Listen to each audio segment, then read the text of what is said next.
Fala pessoal, na aula passada nós aprendemos o conceito de algoritmos. Nessa aula nós vamos aprender um pouco mais sobre a programação e as linguagens de programação. Vamos começar dando uma olhada rápida e geral sobre o computador. O computador é essencialmente uma máquina de processamento de dados. Esses dados eles são adquiridos através dos chamados dispositivos de entrada. Os dados, sejam eles adquiridos por esses dispositivos de entrada ou criados através do próprio uso computacional, eles são armazenados nas memórias, tais como a memória RAM, o HD, o disquete, nem é usado mais, né? DVD, pendrive, entre diversos outros. Esses dados são principalmente processados no processador, como aqueles bastante conhecidos da Intel e da AMD. O resultado do processamento desses dados pode então ser exibidos através de um dispositivo de saída.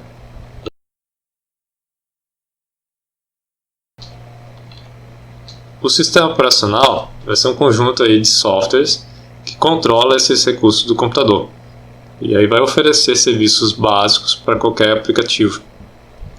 Entre os sistemas operacionais mais conhecidos são o Windows, o Linux, que é esse aqui que eu utilizo, o Android, bastante utilizado nos celulares, macOS, entre outros.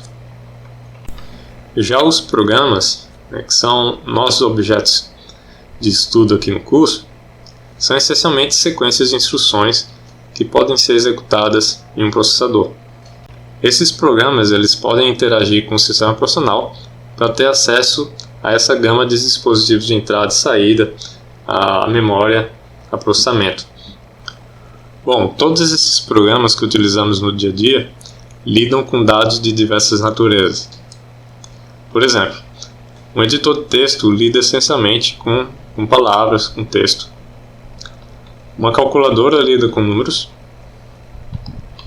Já um jogo, já lida com dados dos mais diversos tipos. Então vai ter imagem, vai ter som, vai ter palavras. Todos esses dados são representados no computador como sequência de bits. Cada bit pode ter apenas dois valores, 0 ou 1. Quando agrupamos 8 bits, nós formamos o que chamamos de 1 byte. Agrupando 1024 bytes, formamos o que chamamos de 1 kilobyte. Agrupando 1024 kilobytes, formamos o que chamamos de 1 megabyte. Quando agrupamos 1024 megabytes, formamos o que chamamos de 1 gigabyte. Na memória, esses bits são agrupados em bytes. A cada byte armazenado, temos um endereço de memória diferente. Precisamos de um endereço justamente para poder localizar os dados que estão na memória. A primeira coluna dessa tabela representa esse endereço de memória. Veja que todos os endereços começam com 0x. Esse 0x significa que o endereço está expresso em hexadecimal, ou seja, um número expresso na base 16, e que vai utilizar não somente os dígitos de 0 a 9, como usual, mas também as letras A, B, C, D, E e F. A sequência de bits para representar um determinado dado depende da natureza desse dado.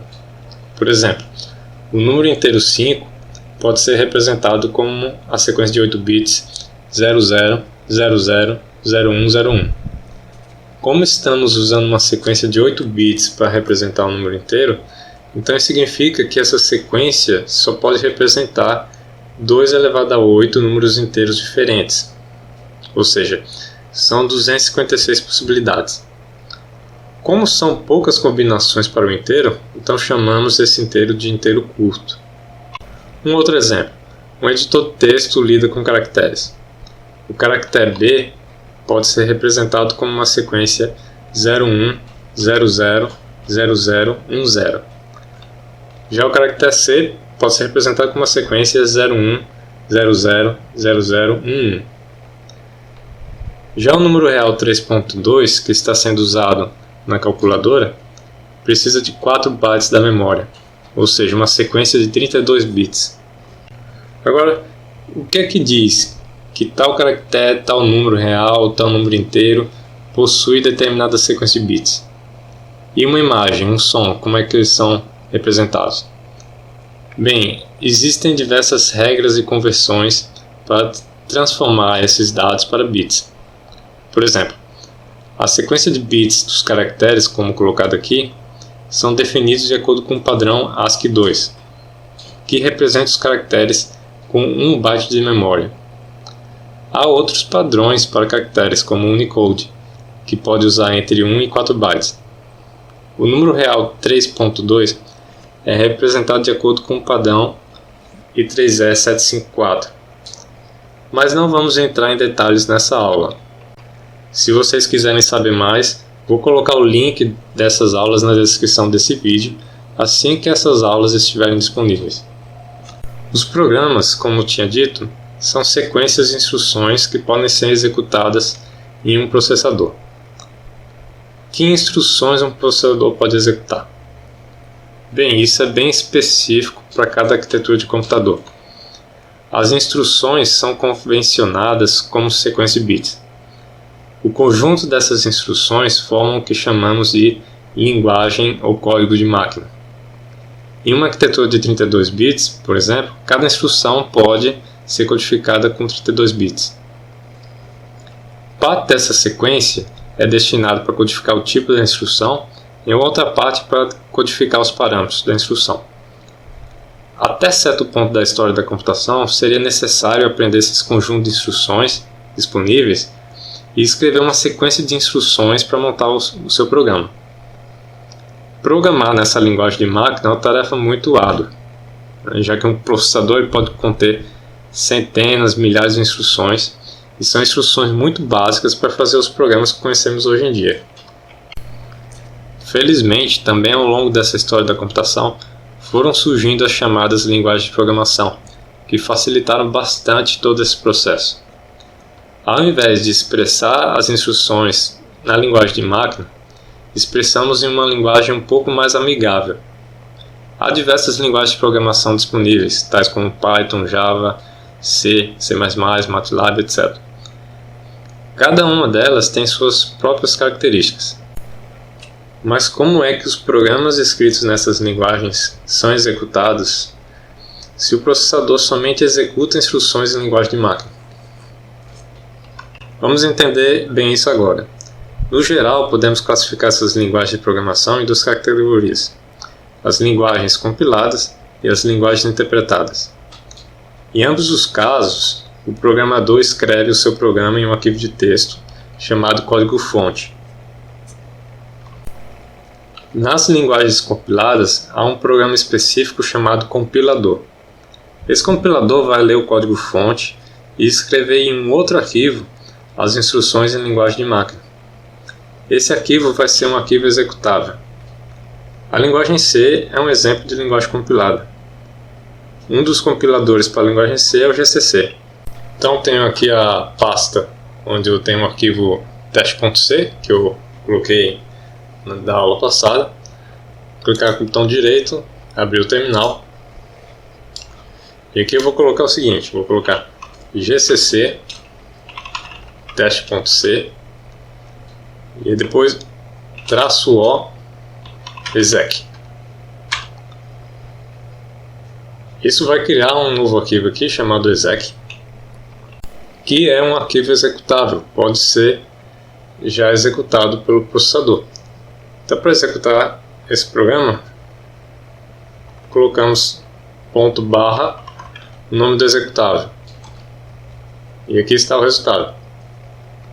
Então, o que é que houve aqui? Vamos ver, esse teste.c é um arquivo de texto, onde eu escrevi o código do meu programa na linguagem C.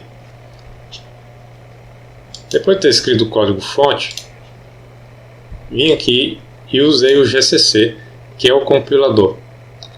Passei para o compilador o nome do código-fonte, que é teste.c, e informei a ele, com esse -o exec, o nome do executável. Poderia ser qualquer outro nome, eu escolhi exec para relembrar aí que é de executável. Já em uma linguagem interpretada, há um programa específico chamado interpretador. Um exemplo de linguagem interpretada é o Python. Bom, eu já tenho o arquivo, o código-fonte aqui, mas como vocês não devem ter, então vamos criá-lo a partir do próprio terminal. Tá bem simples, porque vamos ter somente um comando.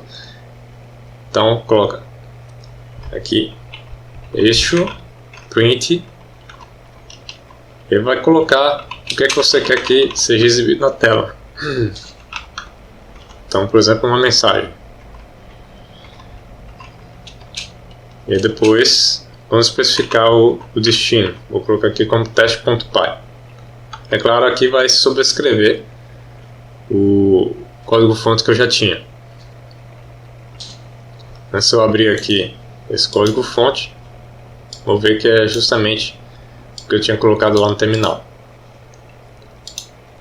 Só um detalhe, evitem colocar acento nessa mensagem, porque isso pode gerar algum erro em algumas versões do Python. Então, estou aqui com o código-fonte, e aqui vocês já podem observar que a extensão do código-fonte que eu escolhi foi justamente para indicar a linguagem de programação usada. Então, os códigos-fonte para a linguagem C, vou colocar .c, para Python vou colocar .py. Python é interpretado, então não vai ter o processo de compilação. Para executar, nós vamos ter que chamar o interpretador do Python, que é simplesmente Python.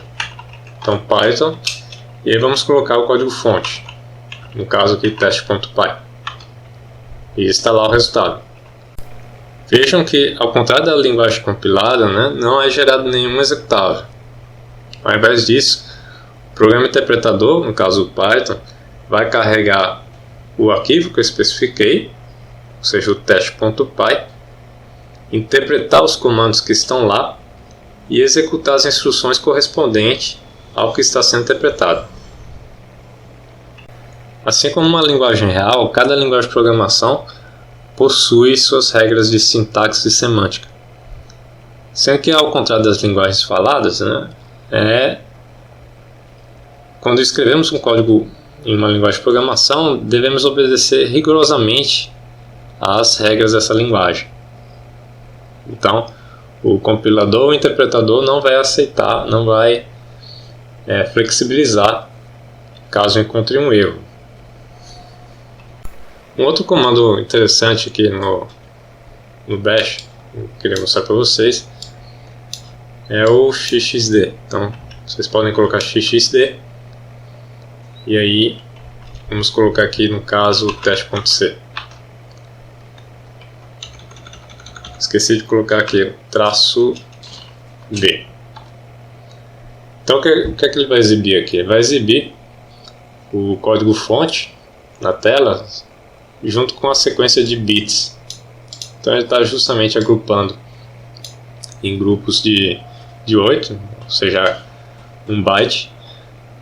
Então vou pegar um exemplo aqui, esse E aqui corresponde ao segundo grupo da segunda linha, ou seja, esse grupo aqui. Então o E é representado por 011 00101. E podemos olhar também a sequência de bits que compõem o executável. Vamos dar uma olhada, só por curiosidade aqui. Então, o exec. Então, como pode se observar aqui,